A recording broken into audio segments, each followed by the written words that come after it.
Iran के supreme leader अयतुल्ला Ali Khamenei, उन्होंने सीधा और दो टूक जवाब डोनाल्ड ट्रंप को दे दिया है, अमेरिका को दे दिया है कि हम सरेंडर नहीं करेंगे। अगर अमेरिका की सेना वो इस युद्ध में कूदती है तो अंजाम बुरा होगा। अयतुल्ला अली खामेनेई ने यह क्यों कहा, यह आप स्क्रीनशॉट देखिए। डोनाल्ड ट्रंप ने ट्वीट करके कहा था अनकंडीशनल सरेंडर, मतलब आप ईरान सरेंडर करेगा और वो भी अनकंडीशनल, बिना किसी शर्त के। और इसमें अमेरिका चाह रहा था कि ईरान के परमाणु हथियारों को, ईरान के परमाणु ठिकानों को, उनको पूरी तरह से नष्ट किया जाए।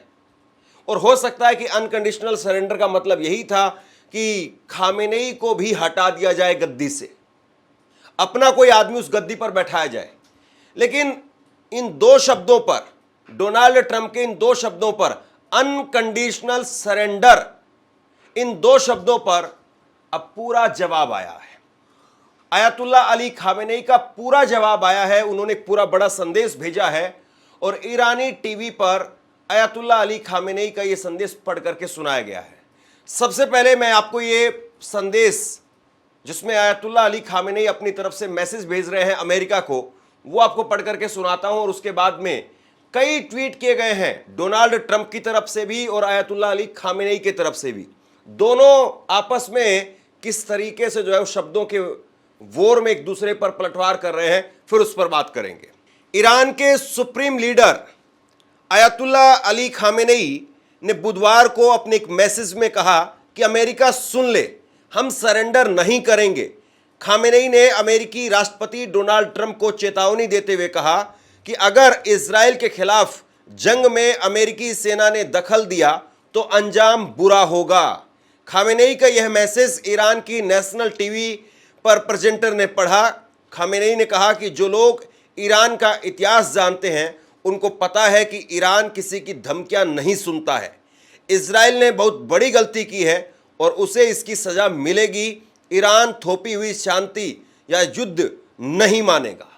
तो दोनों बात यहां पर क्लियर है। वो कह रहे हैं कि ईरान का इतिहास है, हम सरेंडर नहीं करते हैं।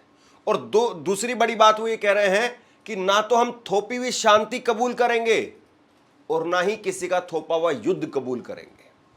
ना तो जबरदस्ती की शांति कि ठीक है हम आपको शांति दे रहे हैं, चुपचाप शांति लेकर के बैठ जाओ, और ना ही हम आपका जबरदस्ती वाला युद्ध हम पलटवार करेंगे, ये कहा गया है। और फिर ये भी कि अमेरिका की सेना अगर कूदती है तो अंजाम बुरा होगा। देखिए, अगर आप पेपर पर इस बात को पूछेंगे कि क्या अयतुल्ला अली खामेनेई जिस बात को कह रहे हैं, अगर आज की तारीख में पेपर पर ईमानदारी से इस बात को चेक किया जाए तो क्या फिर यही बात है? तो मैं कहूंगा कि नहीं।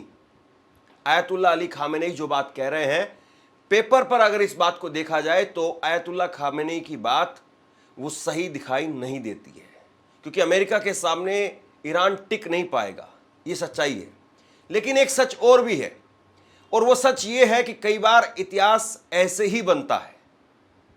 कई बार इतिहास ऐसे ही बनता है कि एक देश जो किसी कीमत पर अमेरिका के सामने टिक नहीं सकता था, लेकिन उसने ऐसा चक्रव्यूह रचा, इस तरीके का चक्रव्यूह रचा या इस तरीके से युद्ध को संभाला कि अमेरिका खुद पीछे हट गया। कई बार इतिहास इस तरीके से भी रचे जाते हैं। तो ये नहीं कहा जा सकता कि खामेनेई जो बोल रहे हैं वो बहुत हवा में बोल रहे हैं या गुरूर में बोल रहे हैं और उनका गुरूर 2 दिन में टूटने वाला है। ऐसा भी नहीं है। कई बार होता है कि पूरी दुनिया आपकी हार की बिल्कुल राह देख रही है कि आपकी हार बस अब होने वाली है, अब होने वाली है, अब होने वाली है, लेकिन आप बाजी पलट देते हैं, आप पासा पलट देते हैं। दुनिया का इतिहास भरा पड़ा है अगर आप देखेंगे ऐसी जंगों को। खामेनेई ने मंगलवार को देर रात इजराइल के खिलाफ जंग का ऐलान किया था। उन्होंने एक्स पर लिखा था कि जंग शुरू होती है, हम आतंकी इजराइल को कड़ा जवाब देंगे, उन पर कोई दया नहीं दिखाएंगे। इस ऐलान के बाद ईरान ने इजराइल पर 25 मिसाइलें दागी। ट्रंप ने मंगलवार को खामेनेई से सरेंडर करने की मांग की थी। उन्होंने अपने सोशल मीडिया प्लेटफॉर्म ट्रुथ पर लिखा कि अनकंडीशनल सरेंडर यानी बिना शर्त सरेंडर। एक पोस्ट में उन्होंने लिखा कि ईरान के आसमान पर हमारा कब्जा है, हम जानते हैं कि सुप्रीम लीडर कहां छिपा है, लेकिन हम उसे मारेंगे नहीं। अब ये बातें जो है वो राष्ट्रपति के लेवल पर शोभा नहीं देती है। या तो आप खुल करके युद्ध में आ जाइए, या आप इस तरीके से बोल रहे हैं कि नहीं, हमें पता है सुप्रीम लीडर कहां है, हम उसे मारेंगे नहीं, अनकंडीशनल सरेंडर कीजिए। ये बातें टेबल पर होती हैं, ये बातें बंद कमरे में होती हैं। अगर आप वाकई किसी का सरेंडर करवाना चाहते हैं, अगर आपकी मंशा है, आप ये कहते हैं कि मैं दुनिया भर में शांति के लिए बहुत काम कर रहा हूं, अगर आपकी मंशा यही है, आप यही चाहते हैं, तो फिर ये टेबल पर टोक होती है। इस तरीके से आप ट्वीट करके और ऐसी ऐसी भाषा लिखेंगे तो इससे शांति होगी या फिर पलटवार होगा, ये हम सब जानते हैं। कोई भी मुल्क इस बात को नहीं चाहेगा, भले ही चाहे वो कितना ही फंसा हुआ क्यों ना हो। और हमने देखा कि जेलेंस्की ने जिस तरीके से ट्रंप के सामने बैठ करके कहा था, ट्रंप के सामने बैठ करके खरी खोटी सुनाई, तो कोई भी मुल्क हो, चाहे वो युद्ध में फंसा हुआ मुल्क हो या चाहे वो कोई सामान्य मुल्क हो, सामान्य समय में चल रहा हो, अगर उसके स्वाभिमान पर हमला किया जाएगा तो फिर वो जवाब देगा। वहीं ईरान ने अपने नागरिकों को व्हाट्सएप डिलीट करने का आदेश दिया है। ईरान ने 17 जून को नागरिकों को अपने स्मार्टफोन से व्हाट्सएप हटाने का आदेश दिया है। सरकार का आरोप है कि मैसेजिंग ऐप के जरिए ईरानी लोगों की जानकारी इजराइल को भेजी जा रही है। हालांकि व्हाट्सएप ने एक बयान में इन दावों को खारिज किया और कहा कि WhatsApp end to end encryption का इस्तेमाल करता है, जिसका मतलब है कि सर्विस प्रोवाइडर यूजर्स के मैसेज नहीं पढ़ सकता है। अब सच क्या है ये तो सब जानते हैं। व्हाट्सएप के बारे में, फेसबुक के बारे में, यूट्यूब के बारे में या तमाम सोशल मीडिया प्लेटफॉर्म्स के बारे में कि कितनी आपकी जानकारी वो प्राइवेट है या नहीं है, ये सब जानते हैं, कहने की आवश्यकता नहीं है। तो इसको यहीं छोड़ देते हैं। लेकिन ईरान ने इस बात को कह दिया है, और ईरान जब इस बात को कह रहा है तो यानी एक तरीके से आप ये कह सकते हैं कि अमेरिका को एक और बड़ा नुकसान जो पहुंचाया जा रहा है। क्योंकि अगर व्हाट्सएप भी डिलीट होता है तो फिर अमेरिका को ये कहा जा सकता है कि एक बड़ा आर्थिक तौर पर नुकसान भी हो सकता है। अब देखिए किस तरीके से ट्वीट वॉर चल रहा है खामेनेई के बीच में और डोनाल्ड ट्रंप और इजराइल के बीच में। खामेनेई ने एक ट्वीट किया और वो ट्वीट करके लिखते हैं, आज ही उन्होंने 6:06 पर 18 जून को ट्वीट किया, जिसमें वो लिखते हैं कि जायोनिस्ट दुश्मन ने गंभीर गलती की है और एक संगीन अपराध किया है, उसे इसकी सजा मिलनी चाहिए। इसके बाद में एक और उन्होंने ट्वीट किया जिसमें वो लिखते हैं कि ईरान राष्ट्र किसी भी थोपे गए शांति समझौते का दृढ़ता से विरोध करता है। ईरानी जनता जबरदस्ती के आगे किसी के सामने नहीं झुकेगी। तो ये लगातार जो है कहा जा रहा है। इसके अलावा इन्होंने एक और ट्वीट किया कि पहले से ही संदेह था कि जायोनिस्ट शासन द्वारा की गई घिनौनी कार्रवाई में अमेरिका की मिलीभगत है, लेकिन अब उनके हालिया बयानों को देखते हुए यह संदेह दिन ब दिन गहराता जा रहा है। तो ये 3 ट्वीट जो है वो आपको आगे की बिल्कुल साफ साफ तस्वीर दिखा रहे हैं कि इस लड़ाई में अब 10 दिन बाद में, 2 दिन बाद में, 5 दिन बाद में क्या होने वाला है। ये बात सही है कि अब ऐसा नहीं है कि साल भर बाद में पता चलेगा, 6 महीने बाद पता चलेगा। लड़ाई चल रही है साहब, और यहां पर जो कुछ होगा वो तुरंत पता चलेगा। और अभी जो कुछ कहा जा रहा है उसका अभी से ही कनेक्शन है। तो खामेनेई इस वक्त में पूरी तरह से आप ये कह सकते हैं कि उस भाषा का इस्तेमाल कर रहे हैं जो बिल्कुल सीधे ईरान के और अमेरिका के बिल्कुल दिल पर जाकर के लग रही है। यानी वो उनकी ईगो को किसी भी तरीके से हर्ट करने का कोई मौका नहीं छोड़ रहे हैं, और सीधे तौर पर अमेरिका और इजराइल इन दोनों को एक ही पलड़े में रखा हुआ है। ये कह रहे हैं कि हमें पहले से पता था कि ये दोनों एक ही हैं, और अब जिस तरीके की भाषा बोली जा रही है इसमें कोई दो राय नहीं है, कोई अंतर नहीं है। तो कुल मिलाकर के खामेनेई के इस वक्त में जो भाषा नजर आ रही है उसमें कहीं पर भी ना लचीलापन है, ना पीछे हटने वाली बात है। अब ये बात अलग है कि इसका अंजाम क्या होगा, इतिहास इसको किस तरीके से देखेगा। खामेनेई के बयानों से क्या वाकई ईरान को बहुत बड़ा खामियाजा भुगतना पड़ेगा, या खामेनेई अपनी इसी ठसक के सहारे इजराइल को और अमेरिका को वो बातचीत की टेबल पर आने के लिए मजबूर कर देंगे। युद्ध केवल ऐसा नहीं होता है कि आप हथियारों के बल पर ही लड़ेंगे। युद्ध कई बार जुबानी जंग से भी जीते जाते हैं, अपने बयानों से भी जीते जाते हैं। अगर आपको उन्होंने सरेंडर करने के लिए बोला है कि अनकंडीशनल सरेंडर कर दीजिए, और अगर आप सरेंडर कर जाएं, और अगर आप सरेंडर करने के लिए तैयार हो जाएं या आप चुप्पी साध लें, तो फिर कई बार ऐसा भी होता है कि सामने वाला आपकी वो दुर्गति करता है जिसकी आप कल्पना भी नहीं कर सकते हैं। और अगर सामने वाले ने कहा कि अनकंडीशनल सरेंडर, और आप ये कहें कि आपका अंजाम बुरा होगा, आप आ जाइए सामने से, हम सरेंडर नहीं करेंगे, हमारा इतिहास है, तमाम तरह की बातें, तो फिर सामने वाला या तो फिर ऐसी तैयारी के साथ आता है कि आपको बोलने का भी मौका ना दे, या फिर सामने वाला सोचता है कि कुछ न कुछ तो बात ऐसी है जिसकी वजह से ईरान इतनी बातें बोल पा रहा है। और फिर आखिरकार चीज़ें बातचीत की टेबल पर पहुंचती हैं, और फिर वहां पर असली जो है वो निर्णय लिया जाता है कि क्या किया जाना है और क्या नहीं किया जाना है।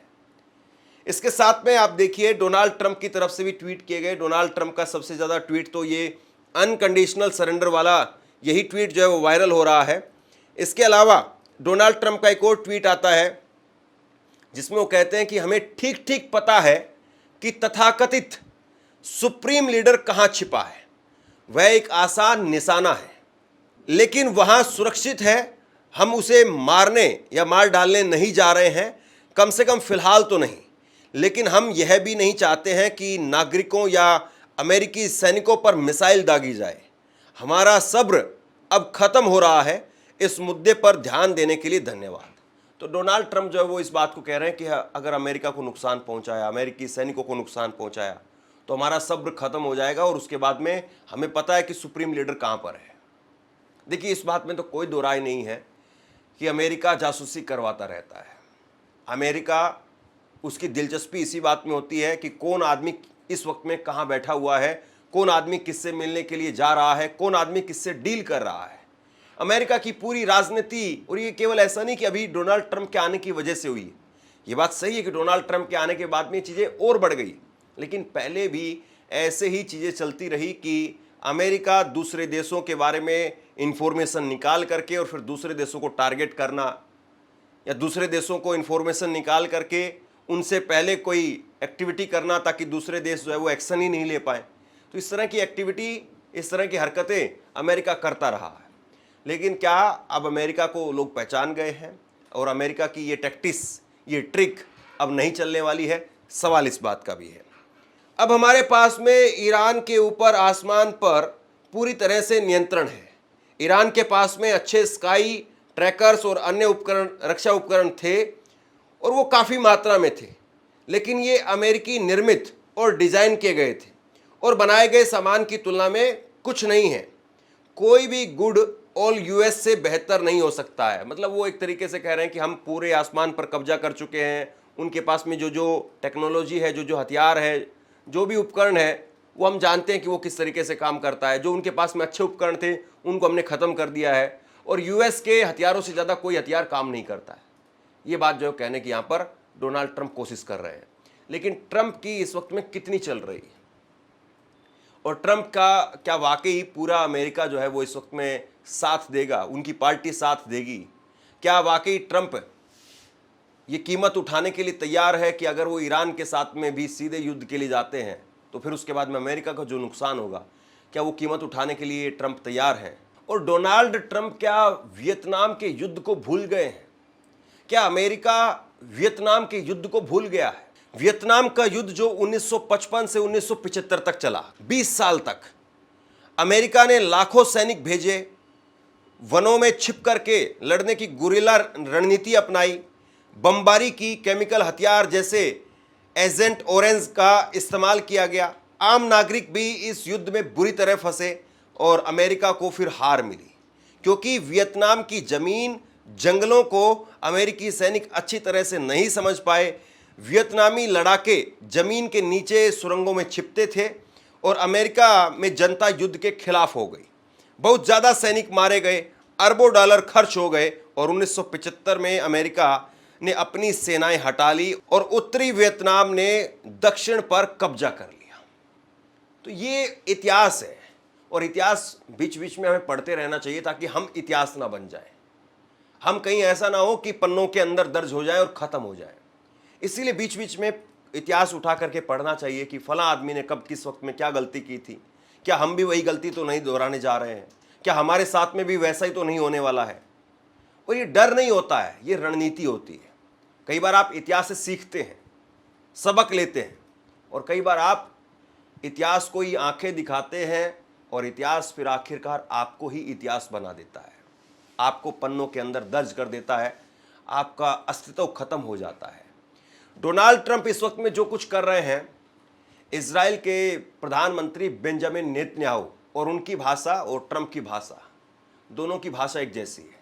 ये समझ में आता है कि इजराइल तो इस वक्त में फंसा हुआ है, लेकिन ट्रंप आखिरकार क्यों इस वक्त में इतना ज़्यादा ईरान के खिलाफ जहर उगलने का काम कर रहे हैं या इस तरह के बयान दे रहे हैं, ये कहा जा सकता है क्योंकि जिस प्रकार की भाषा उनकी दिखाई दे रही है, ये अमेरिकी राष्ट्रपति की भाषा जो है वो शोभा नहीं देती। और सबसे बड़ी बात ये है कि हम सब जानते हैं कि इजराइल के पीछे अमेरिका है, लेकिन अमेरिका को इतना खुल करके आने की भला क्या ज़रूरत है। कहीं ऐसा ना हो कि इजराइल को बचाते बचाते ट्रंप अमेरिका को फंसवा दे।